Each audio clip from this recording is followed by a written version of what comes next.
Ali Ahmad Nazim Shah stage पर तशरीफ लाए।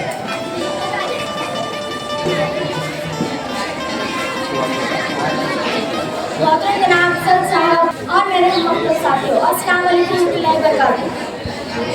दे सलामी उस तिरंगे को जिससे तेरी शान है, दे सलामी उस तिरंगे को जिससे तेरी शान है, सर हमेशा ऊंचा रखना इसका जब तक जिस्म में जान। आज जानते कि आज दुनिया की जमावट है। आज 15 अगस्त 1947 को हमारा मुल्क अंग्रेजी गुलामी से आज़ाद हुआ। 15 अगस्त हमारी तारीख का अहम और सुनहरा दिन है। ये दिन हमें ये एहसास दिलाता है कि हमारे आबा व अजदाद अस्लाफ ने इसे हासिल करने के लिए अपनी जान कुर्बान कर दी।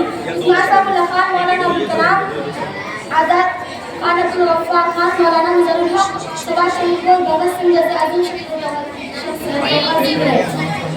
आज हम आज़ाद मुल्क में रहते हैं। हमारी अजमतों की बात है, हमारे लिए खुशहाली का अलामत है। हमें इसकी इज्जत और इसको आगे बढ़ाने की कोशिश करना चाहिए। बस इस शेर के साथ मैं अपनी तकरीर खत्म करता हूँ कि हम अपनी सांसें तेरे नाम करते हैं, हम अपनी सांसें तेरे नाम करते हैं, ऐ वतन हम तेरी अजमत को सलाम करते हैं। अस्सलाम वालेकुम।